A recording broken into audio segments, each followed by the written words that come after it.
Pro slides. So I want to thank everybody here for joining us today. And we're super happy to have Guillermo Anderson joining us, although he is left for the moment. Hopefully he'll be back.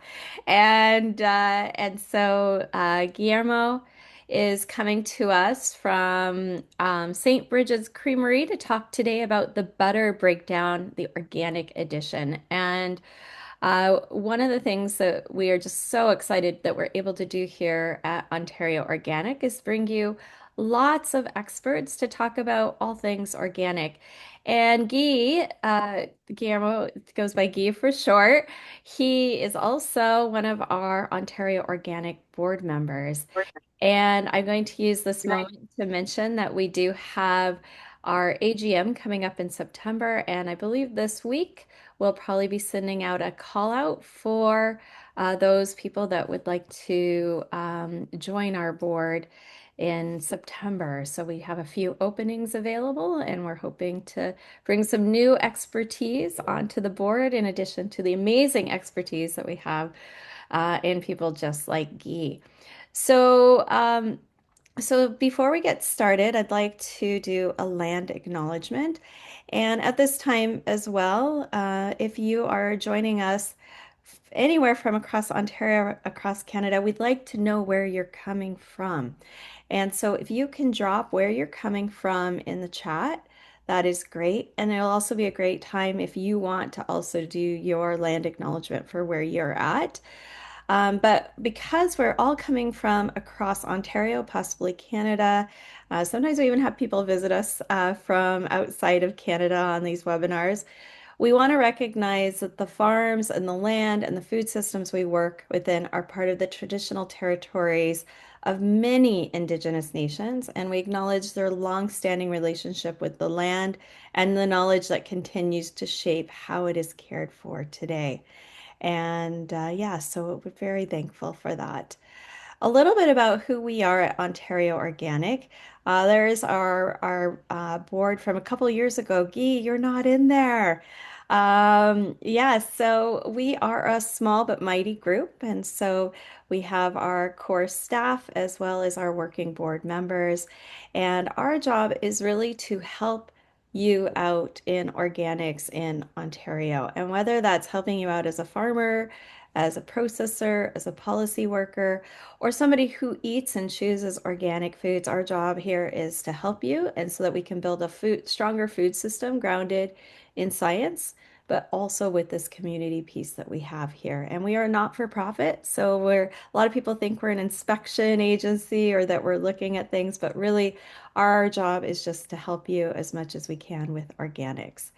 And so I think this is a great time now, Guy, for you to maybe tell us a little bit about who you are, where you're coming from, and then you can launch into your presentation.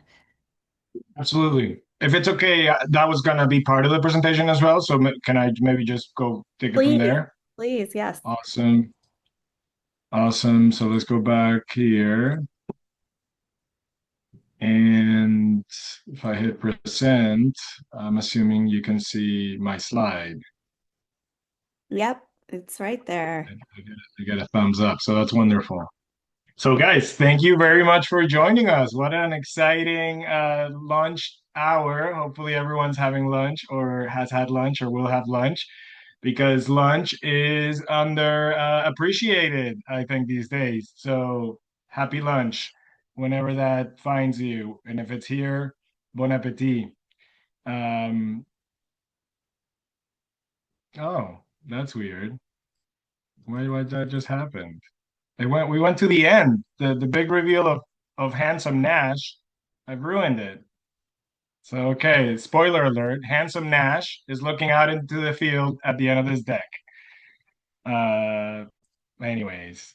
So join me on a journey. Okay. Today we're gonna go down a little journey, all things butter, especially organic, that is. This is a very special fat that I have the good fortune of, I guess, representing and championing. I'm a big believer in this delicious fat. Some would say the creme de la creme of what already is an incredibly generous animal that we get this from. but we'll get into all of that and more. And if you've ever heard of this wonderful place, I highly recommend one day you find yourselves lost in the butter roads of Western Cork County or County Cork in Western Ireland. Because, yes, we've been walking down this path for centuries now. And I highly recommend if you love butter like I do, or even more, as I hope you do, that you find yourselves walking these beautiful butter roads in Western Ireland. But before we go there, let's start right here, 2 hours west of Toronto. We find beautiful St. Brigid's Creamery. It's also St. Brigid's Dairy. It's a very special organic farm in Ontario's west coast. Let's go down a little walk. But who am I to answer finally after all this exciting anticipation? Who is this person speaking to you? So, with such animation. I am Guillermo Anderson. It's me, this person on the right of your screen, uh, and I'm at the forefront of a beautiful butter display with my client Bill Vaness right there at the back. Hi, Farmer Bill. Everyone say hi to Farmer Bill. This was a very exciting day. This was the quote unquote official launch of St. Brigid's Creamery one hot June afternoon in 2022. Okay. But why are we here? Well, because I had the opportunity of come and tell you all about organic butter and because life is hilarious. And I've had the good fortune and great privilege of having really meaningful life experiences that somehow have made a little bit of sense that bring me here. So I started my career in marketing and advertising. I was really excited about food throughout my life, but it wasn't until I was let go of the last advertising agency I worked at in 2013 that I started to work in food. So I stashed at a really good restaurant in Toronto, and I became a apprentice at another very good restaurant in Toronto. And I spent the next 7 years really learning deep in the beautiful artisanal premium restaurant space, learning about sourcing, production, and obviously then the beautiful hospitality business that is a conduit for this amazing natural seasonal bounty that we get to enjoy if we're lucky enough 3 times a day every day food. And why are we here? Because yes, I think butter. A lot of people like butter, and butter is this mysterious thing that we kind of take for granted that we've made quote unquote really cheap, but it's also still very expensive, and it's very delicious. And we've had it for some people say 8,000 years or more, and so it's important to give this beautiful fat a rightful place on our screens. And again, with a lot of gratitude to tell you a little bit about this butter journey. Um, and so yeah, as I mentioned, good old butter. Butter. Some people say that we first made butter by mistake. Another perfect example of how amazing mistakes are. May we all make more mistakes and stumble upon butter as our predecessors did, allegedly somewhere in the Middle East, Middle Asia. People say that we would have been storing milk in a leather pouch, and this milk, room temperature, of course, would have been swinging back and forth in the back of a mule or animal that we would have domesticated. And in that swishing back and forth, the magical separation of the fat molecules would have separated from the water that they were found in when they were an emulsification of water, aka milk. And this cream, lightly ripened and more deliciously acidified and fermented, would have then stuck to each other into a what we now can call a popcorn or a kernel of butter or a corn of butter. And we would have eaten this, and something would have happened in our nervous system that made us stop. And some people say that since that moment on, we've just been making it better and making it worse as we've done everything else. And so here in those beautiful butter roads in Western Ireland, I had the good fortune in 2017 to see a piece of bug butter because back in the Celtic days, when there were a lot of marauding and pirating and a lot of stealing, people sometimes had to hide butter in the bog so that when the other tribe and clan would come and steal and pillage and burn, your butter would be safe in the bog. So that piece of butter allegedly is around 1,000 years old. Let's give it let's give it up for this beautiful stuff. Um, and let's tell you a little bit about what actually happens, how butter becomes butter from this St. Brigid's perspective and from the conventional perspective, because as we know, beauty is in the eye of the beholder, and it's thanks to contrast and differences that we can really see the beauty in things. And I'm just realizing I'm holding this thing. I don't know if you're seeing my little screen, but this is a beautiful butter paddle. Next time you pick up a St. Brigid's package, I wonder if this old school tool which is what we use to shape and work the butter by hand. If it reminds you of the beautiful lady, Saint Bridget, that adorns our pack, and that's just as an homage to what it is that we do, how we make this beautiful organic butter. So this journey from field to your freezer, we started the farm. We started an organically certified farm that is ensuring after every yearly audit that everything is kept up to date, up to snuff, properly documented, properly separated, properly sourced, and properly documented and reported.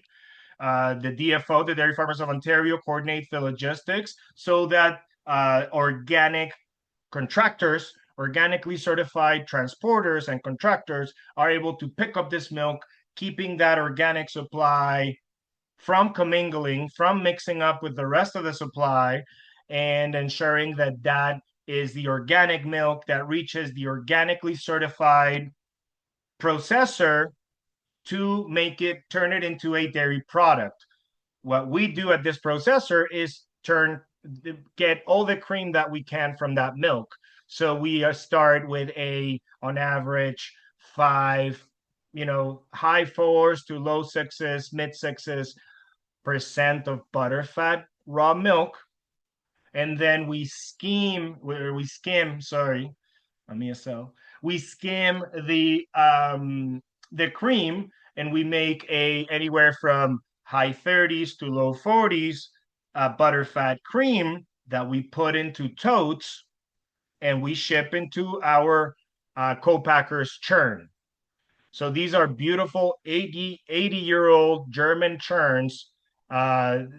You make butter when you throw in at least 600 kilos of cream, but the sweet spot is 1,000 kilos of cream that each of these two drums can take. And after you put this cream and you churn it, churn it, churn it, guess what? That magic we referred to when we were walking from A to B slowly on that hot field, in that case, in a non-CFIA leather, non-CFIA approved leather pouch, beautifully fermented dairy goods churning. Well, now we're doing it here. And that's where, again, we witness the beautiful separation of the fat from the water, aka buttermilk, that allows us this incredible privilege to enjoy. What you can now see here is the popcorn, the butter popcorn, the kernel.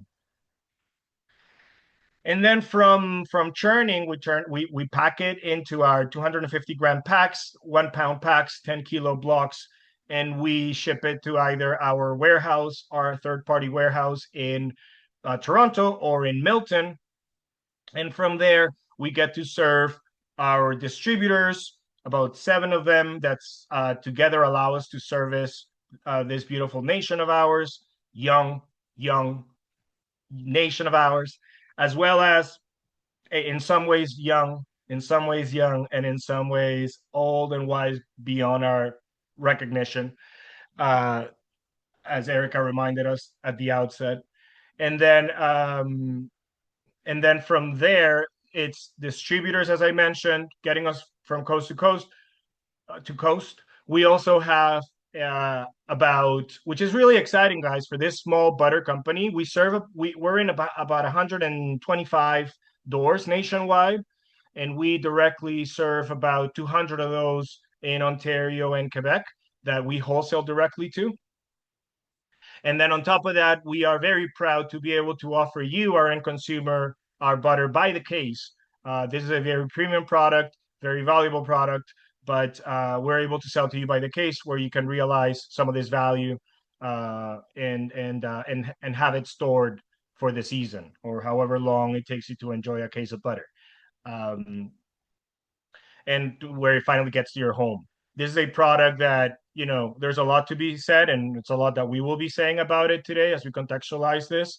But the biggest compliment that we get, why this is important and special, is that this is a type of butter that immediately brings you back to what you'd imagine butter was and what butter can be, and not this very conveniently available industry, you know, massively produced, more intensively produced, if we can call that the facsimile to a more original and natural product. And as well, natural is tricky. None of butter, like, nothing about this is completely natural. But it's this beautiful symbiosis, if I'll say, between the relationships that we have between ourselves, the land, and the generous herd that gives us this bounty. But so specifically, that all sounds fine and good. Hopefully, that gives you a picture of how we make butter. But we're here to really understand a little more of the nuanced differences. Um, I'm really glad that hopefully a lot of you here, you're genuinely you for a long time, you've already been actively wanting to learn more about your food, the choices that you make. And so I think it's important to start the organic conversation from that perspective, because we know we're preaching to the choir here, but it's important that let's not lose sight of the fact that this choir does understand that when we choose organic, we are choosing to have better peace of mind from knowing the care and effort that goes into going over and above what the conventional system does.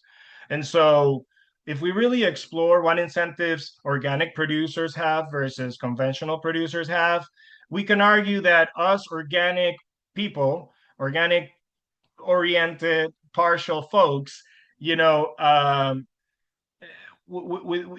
think it's fair to say that what we're just choosing is knowing that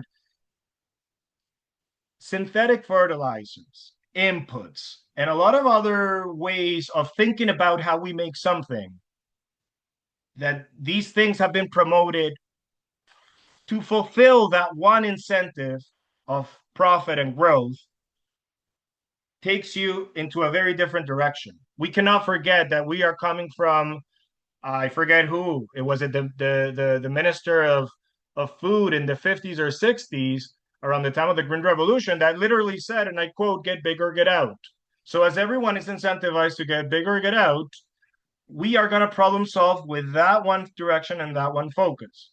Thankfully, after 20 years of this, Rachel Carson's New Spring, and everything that we know happened, there's so many folks along the way that thankfully have contributed to what is simply a seal on a package that gives us peace of mind that we're getting something that does not have these added additional very costly things that we've made cheap, that just give us inflation. It inflates production, it inflates capacity. It's a lot of really wonderful things that we need in this day and age, but at what cost?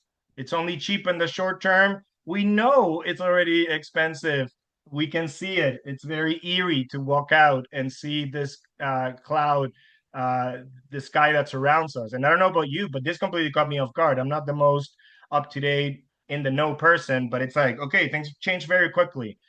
So obviously, it's not like we're gonna solve the world either. I also want to poke at this organic ideas that we have in our notions, and but let's really appreciate what's there.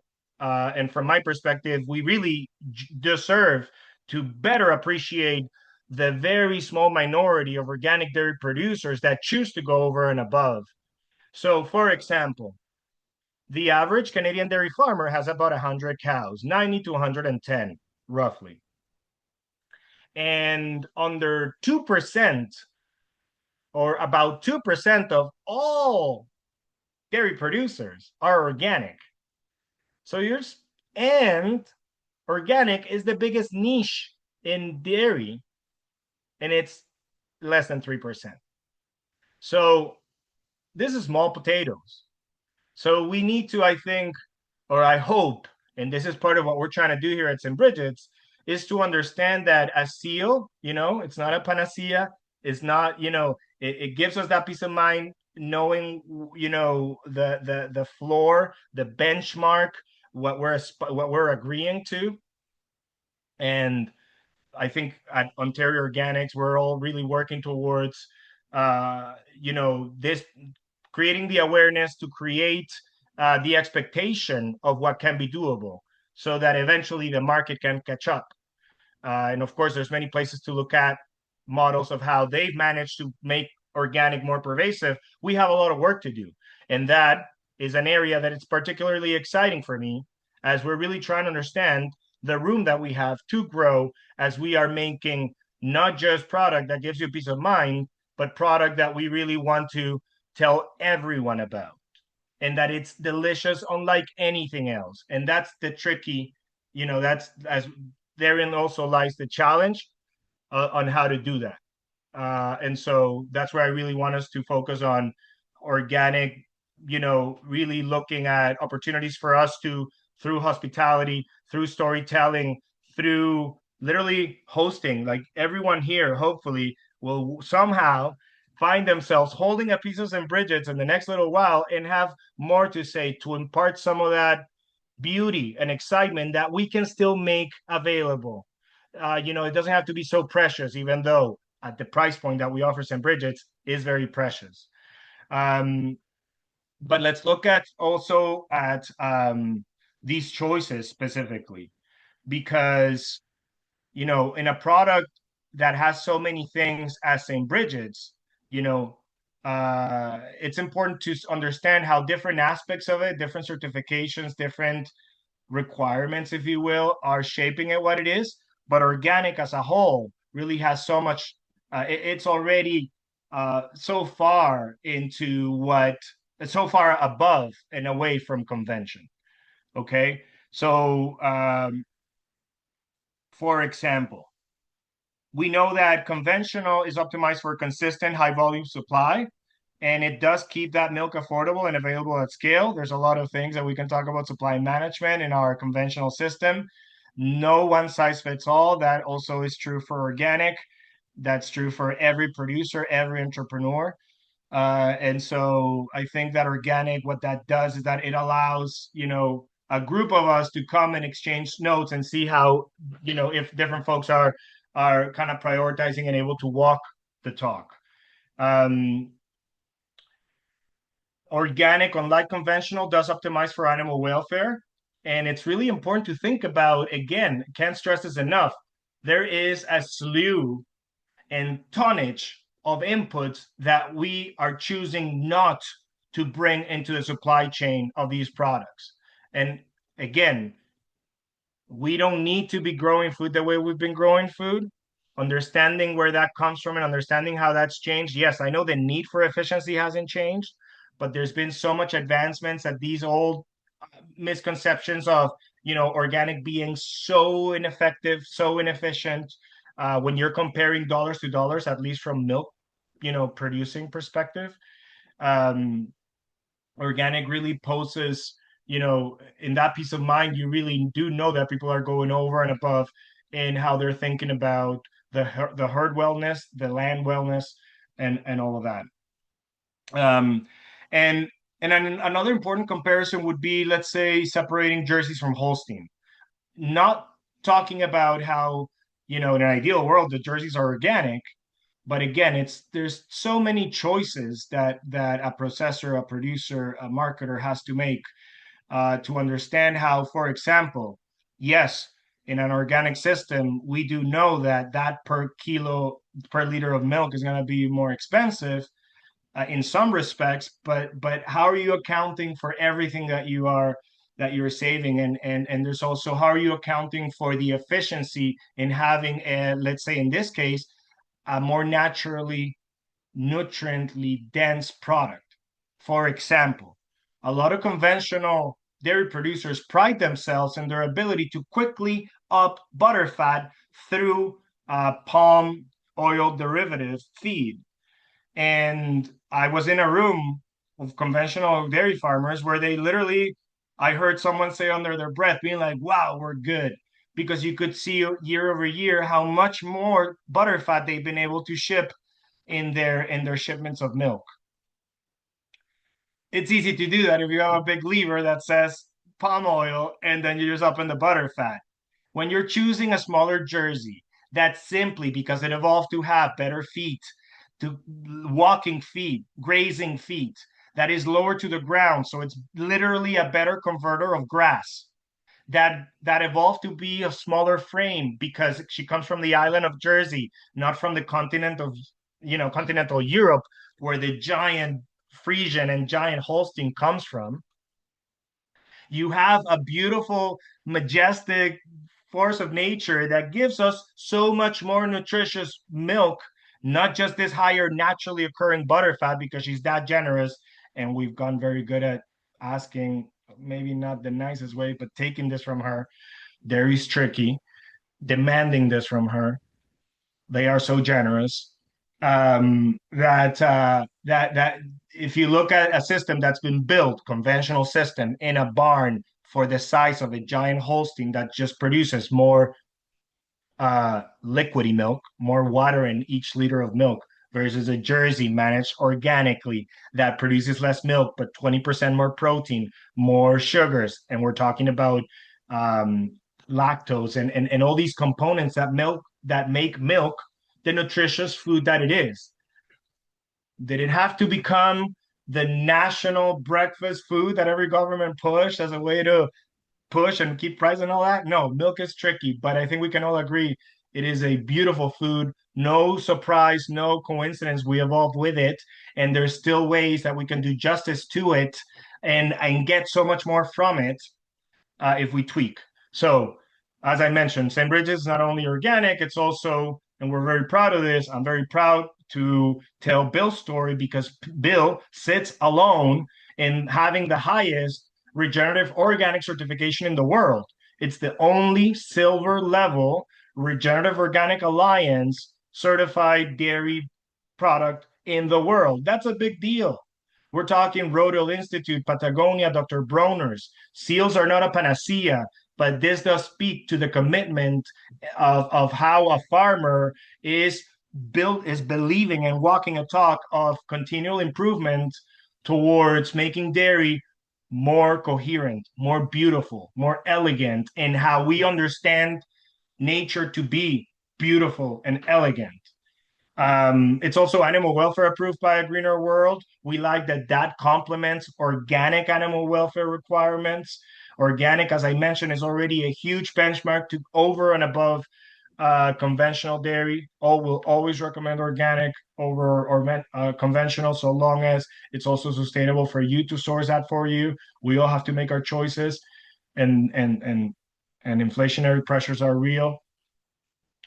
It's grass fed, but as we quickly learn, myself that I'm speaking about, not all grass fed is created equal.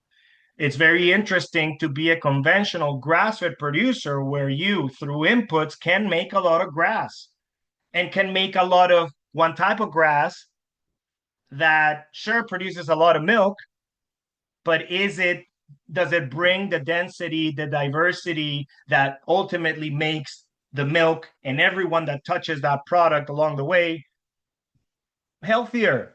And I, as biased as I am, I would agree with that as well.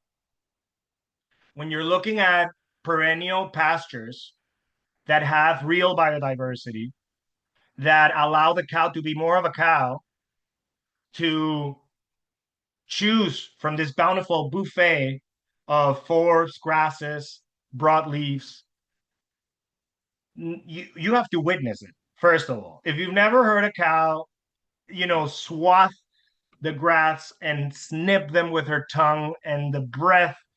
There is something specially beautiful, I would say spiritual, to being with a cow and knowing what's happening, that she's turning that solar energy through a cycle of four stomachs into fat and protein and sugar and a little water. There's so much to be said about the amazing ruminants that give us so much.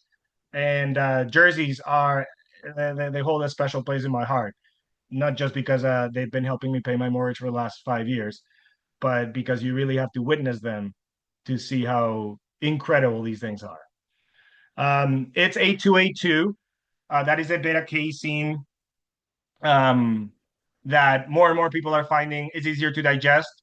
If you've ever come across anyone who says that they can eat cheese and milk in Europe but not here, or if you've ever heard anyone that says that lactose hurts them, but they can do other things. If you work in food, you're going to hear the most amazing stories that are going to make very little sense to you. But who are you? Who is one to question the anecdotes of someone who can have ice cream and that's okay, but can't have this other thing because that's not okay, and you just don't understand that. But that's food, and that's the beauty of this. There's so much that we still don't fully understand, and A2 is one of them. But what's amazing for us being, I think there's now another Canadian A2 dairy, but for the first 4 years, we were the only one that we were able to offer a type of butter that some people was the only butter they could eat. Because more and more people are finding that the issue that they have with dairy is not lactose, i.e., sugar, but it's protein, i.e., casein.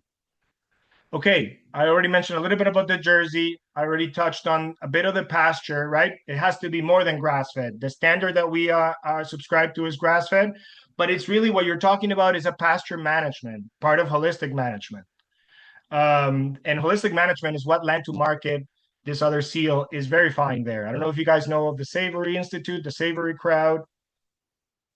Those guys have put forth a really interesting way of holistically manage not just the land and the animals, but it really pushes. It invites a more philosophical thinking that helps you look at your future resource base. It gets into change theory. It gets into how it is that you can actually get there. That goes well over and above the very needed bottom line that the conventional system incentivizes. Uh, Okay. We're also single source.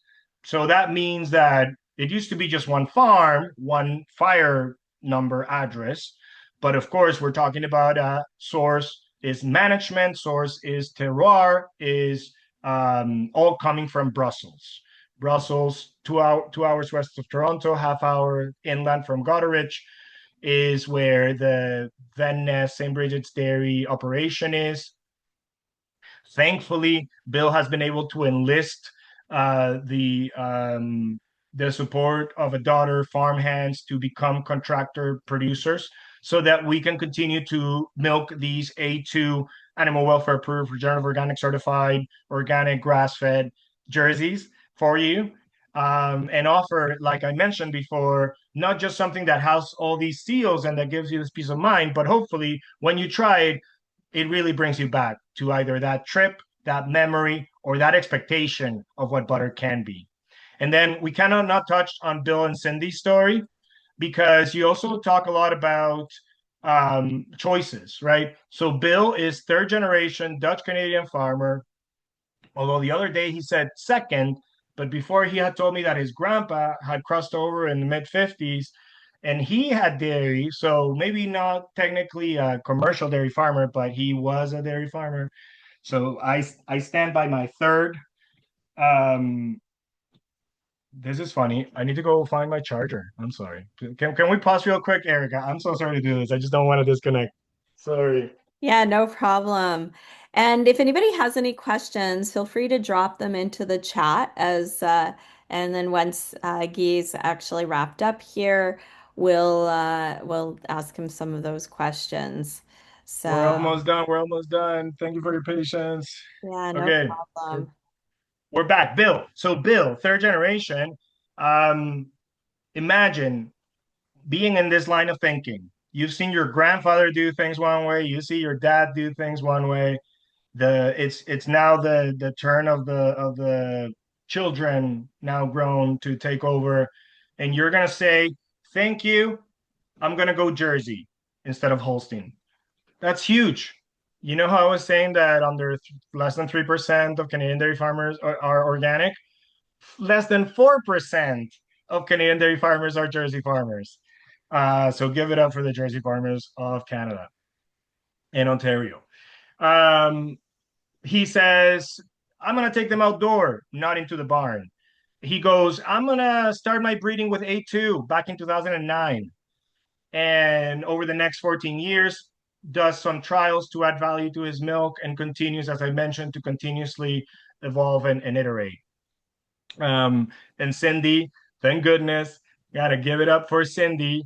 As always, she just doesn't like the limelight, but we know that there is nothing without Cindy. So sending much love and appreciation for this amazing, amazing leader who is, supporting Bill's vision in making this doable. And I'm not at liberty to say now, but I will say let's keep in touch because Bill is actively working at this moment to make another improvement, which I hate hyperbole is awful. Language is the best we got, but I really mean it. It's revolutionary because this is just what he's preparing himself to do is just something that is just not done in dairy. It completely challenges convention and current standards. So please stay tuned on that. And I'm not just trying to be cute here, creating suspense. I'm genuinely speaking to something that, if done correctly and proves to be sustainable, will be very meaningful. And sorry, but before I do want to share this story because you know, as we were pushed to get big or get out, we were also pushed to be convenient, consistent, standardized, et cetera, et cetera. So in 2022, to launch a butter that changes seasonally in this environment where, rightly so, there's so much mistrust. And there is so much, especially with social media, everyone just can't wait to be the next, whistleblower that shows how bad everything is. And you have to understand that. You have to understand that. I bet that does hit a spot. I'm not gonna lie, but in this case, what we're up against and the opportunity that we have is to again demonstrate that if we want butter year round, the butter is simply going to change. So long as my client allows me, will not cut corners on what makes this butter special. And one of those is that yes, we have to keep shelves full, so we have to make butter year round. What you see here at 12 o'clock is 25 samples of a yearly production. So not exactly, but on average between 2 to 3 weeks between each sample. And you can see into January as we begin from 12 to 3 o'clock, and so forth as we go through the color wheel or the clock. I completely understand that if you're paying a premium like $13 for 250 grams, which is what this costs in many places, it's sometimes $15, $16, depending on where you buy it. I fully recognize that if you open pasture season butter, that deep golden beauty, one time, and the next time you open January butter, you're going to be disappointed and you're immediately going to wonder, am I being, they changed. They got too big. They're diluting it. They're adding water. There's so much misconception. And no, what it is that even, and check this out again, big shout out to the beautiful jerseys that even in April, okay, April, April, we know April. A cow, St. Brigid's dairy cow in April has been in the barn since late October. Okay.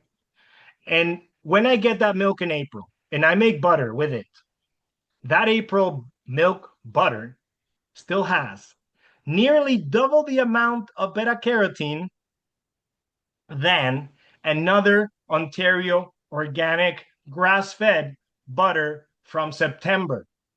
If you're a dairy cow, if you're an organic dairy cow in Ontario in September, allegedly, you can be confident you've had 4 to 5 months of grass under you. In theory, why is our April butter pack near double the amount of beta carotene? What is beta carotene? Beta carotene is the green in the grass, is the orange of the carrot. is the yellow of the cheddar, unless it's the ugly annatto that we put it to make it standardized year round for that corn syrup annatto colored cheddar in the stores. And beta carotene is what then they give us in April at almost twice the amount of in April than another organic dairy, organic grass-fed dairy from Ontario in September. And that's why I want to put them here side by side so that you can really see, quote unquote, how bad it gets, but really year round. Yes, we cannot offer grass in January. We cannot offer grass until the first week of May when they go back out. But what we can offer is the only doubly regenerative certified organic grass fed animal welfare approved A2 butter. Um, is it more nutritious? Why is it more expensive? What's up with antibiotics? Look, if you try organic butter beside any other conventional butter, you'll be the judge of that, whether it's better in terms of flavor. I think we always, thankfully, we have a preference. If you've tried Lancetra from Quebec, it's organic. If you tried Organic Meadows from Ontario, there's a lot of options. But in terms of delicious, what are you looking for when you eat it? I'd say butter is butter is butter until it isn't. And that's where I'm talking about that organic already gives you a lot of that peace of mind, but then it's not up to the organic standard to make it that type of butter that you'd expect, you know, top butter to taste and feel like. It's that intangible. And I really think in terms of nutrition, I found a lab in Massachusetts that promises, wish us luck, that promises to be able to test butter side by side. There's a lot of studies that have been done on milk because of its liquid matrix. It's a lot easier. I learned, I didn't know. It was a lot easier to measure vitamins and nutritionals and other things in milk. But when we're looking at butter, I haven't found a lab here in Canada, but I found one in Massachusetts. So we're preparing ourselves for next year for us to send a series of yearly samples to understand how the butter's nutrition changes. And of course, we're going to compare this to conventional and other grass-fed organic options. Um, I wanted to show you this. This is seemingly whatever looking kind of butter, right? Of course, butter is not just what it looks like color-wise, but this is the very famous Normandy butter, spring butter from Désigny Saint Mère. It's about $30 a 250 gram piece. This is St. Brigid's from March. And again, our winter, you could even say it's more or equally, if not more, golden. And that just speaks to appeal and nutrition behind that appeal, but it's early days. So stay tuned because we're going to be able to report more on actual nutritiousness from an organic only system to this in Brigid's system against a conventional benchmark. And then antibiotics, as I'm sure a lot of people just wonder. I think we've done a really good job for the Canadian milk conventional system to ensure that we do have a product that many people would say superior to what's available in the States. So we do have a great conventional product to begin with. But organics does go over and above in terms of ensuring that that supply is not mingled. So in terms of the numbers of days that need to happen while they remain out of circulation, if you will. And then there's also other considerations in terms of what is allowed under the organic regime than conventional. But yeah. So as I promised you, here's handsome Nash looking out into the field after a hard day worth of work. And yeah, I wanted to thank you and give you my contact info there if there's ever any questions later or in the future. Thank you so much, Guy. Holy smokes, a lot to learn about butter. When we first talked about butter, I wasn't really sure everything that we would need that we could learn about butter. When I was a kid, my grandmother had one of those she had an antique store and had one of those rods that you would go up and down with Yep. to make butter and we would take turns and go forever just to try to make some butter. And I have some really great memories of that. But speaking of stories of Bill and Cindy's butter at that was shared at the Guelph Organic Conference. My youngest son had brought a couple of his friends. They were volunteering and they came back to me. They came running back to me and they're like, they're in high school, just to know. They're like, we just had the best butter we have ever had in our entire lives. And I was like, if you could get high school boys to say it's the best butter they've ever had in their lives, Amazing. you have won. You've won Amazing. the butter industry. I'm gonna get you to quit sharing your page there if you don't Yeah, mind. how do I do that? Remove. Um, I was. Can you? Oh, stop share. There we go. There we You go. did it. And then I think Sammy's going to put up a poll as well so we can get some feedback. And we do have some questions in the chat here. And so I'm going to go through those. And Aggie, you had originally said you had 20 minutes, and we are with about 10 minutes left in our time here. So, and I had a bunch of questions for you. So, we're going to go to the questions here in the audience. I don't even th know if I'll have time to get to some of the questions I had for you. I'm going to go first. Abney was actually asking what the product name is because they came in a little bit late and also where they can buy the products here in Ontario. Yeah. So on our website, I'm just gonna put it here. We have a map where you'll find all of our stockists, and you'll find everything there. Okay. Somebody has asked about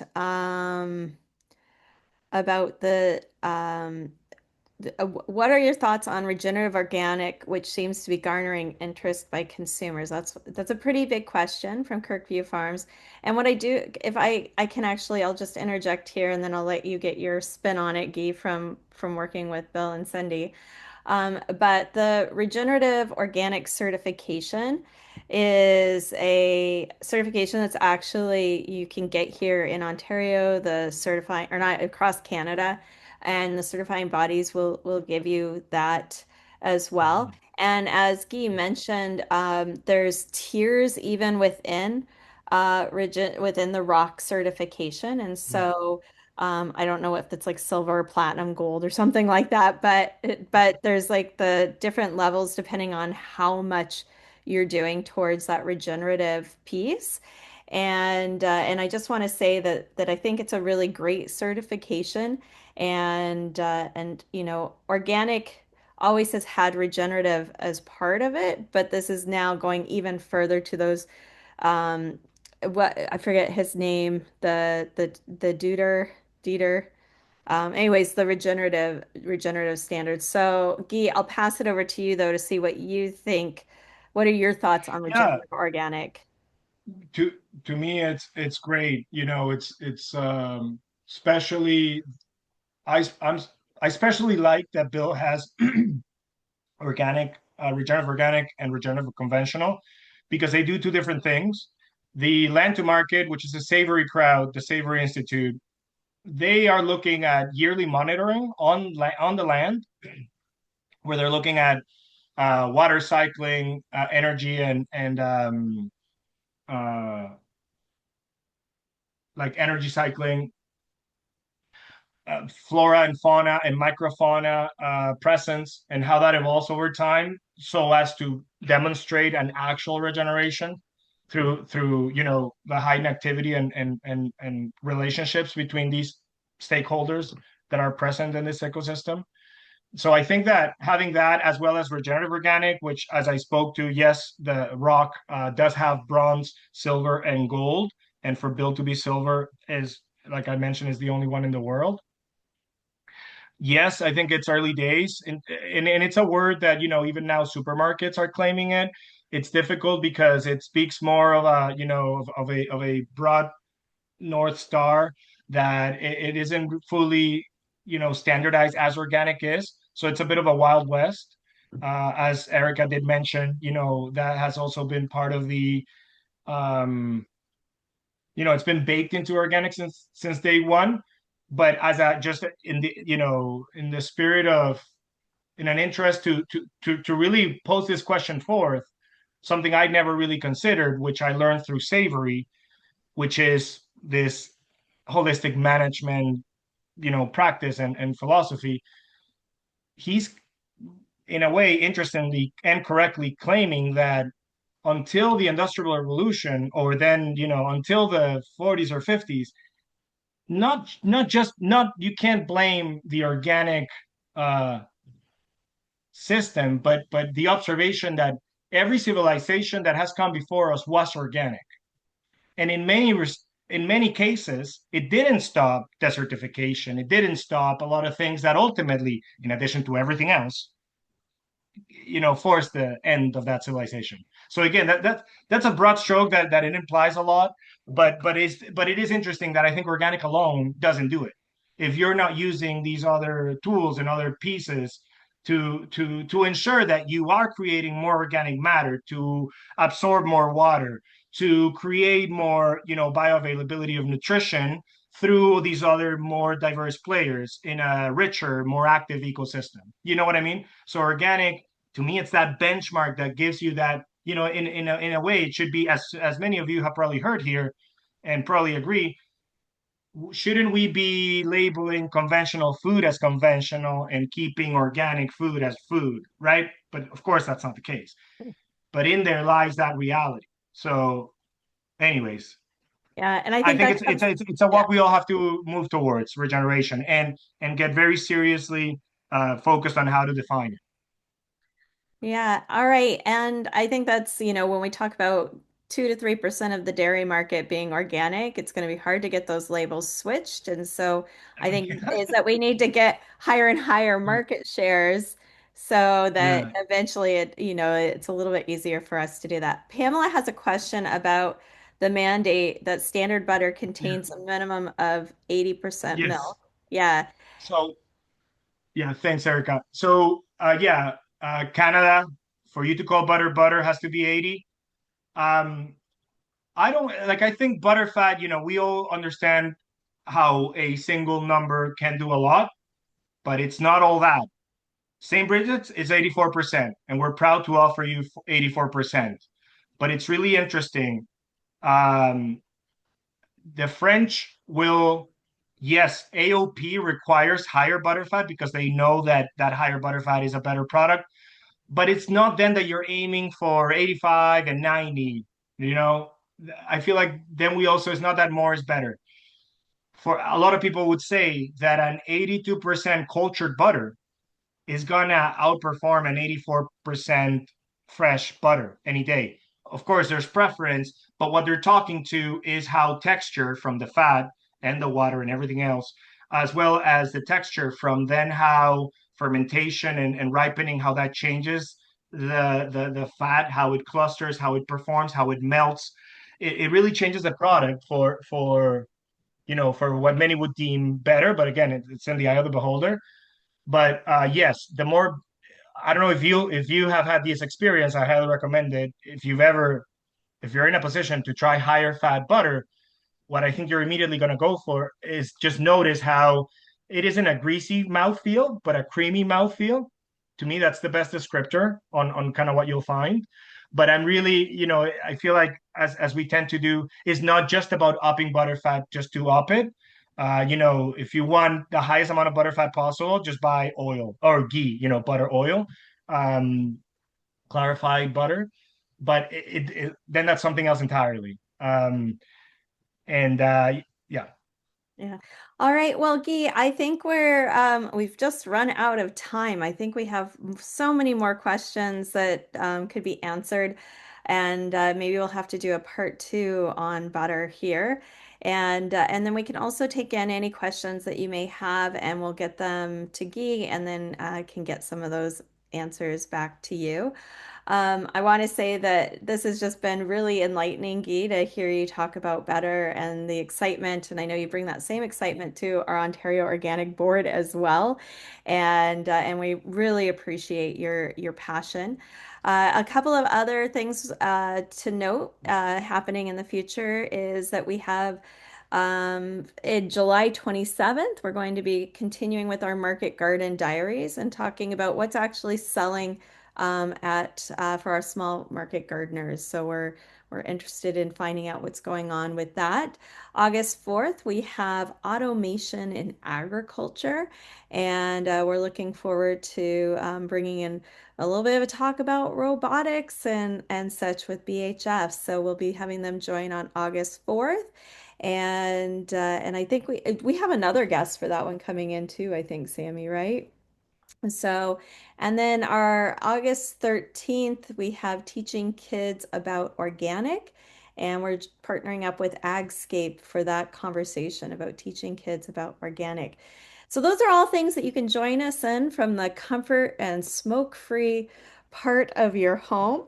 But we do want to get you outside this summer as well, and we have a couple of Feed on Farms tour stops that are happening. And so our first, we just actually had a lovely trip this last weekend at Paradise Field Farms, our Hascap tour, and coming up this next month, we're going to be out at Southbrook Vineyards in Niagara-on-the-Lake area, and we have our researchers from the Organic Science Cluster that will be talking about native plants in the vineyards and the research studies that have been happening for a couple of days or a couple of for the last couple of years. And but we're going to do more than just learning while we're out there. We're going to drink some wine and eat some cheese and have some yummy food in the vineyards and celebrate organics. And so we hope you can join us for our wine and wildflowers at Southbrook on August 15th. And September 19th, we're going to be back. This will be our second year of returning back to Finnings. And so Finnings is the OG of organics in Ontario, and we're really excited to have their knowledge and expertise to join us on an afternoon wagon ride at their place in New Hamburg, Ontario on September 19th. So, hoping you can join us outside for those events, and we have even more that'll be coming up, so pay attention. And just a couple of notes. We've got two things happening over the next couple of months, or one thing happening, and that's um, our Organic Action Fund. And so the Organic Action Fund, we are going to be raising $120,000 is our goal over the next few months to end September Ontario Organic Month. And we have four different ways that you can contribute to the Organic Action Fund. You can choose what bucket you would like to contribute to in terms of what we're doing at Ontario Organics, or we can just put the money where you think it should best go. But it's a great way to contribute directly to the projects we're working here at Ontario Organic. And if you're not already a member, we hope that you're able to visit our membership page and become a member of Ontario Organic. We do have a membership for every single person in the organic value chain. So if you are somebody who's eating organic food and you're a huge proponent, we have an organic advocate membership. And then, of course, for our businesses, our producers, and all of our associations. And we do have impact members. And so we've actually been bringing on a number of new impact members who are donating a percentage of their sales right back to the work that we're doing here at Ontario Organic. And we're doing so many amazing things here at Ontario Organic. And we just really appreciate the fundraising that we've been able to do to continue to improve organics, not just in Ontario, but actually a lot of the tools and things that we're developing are improving organics across Canada.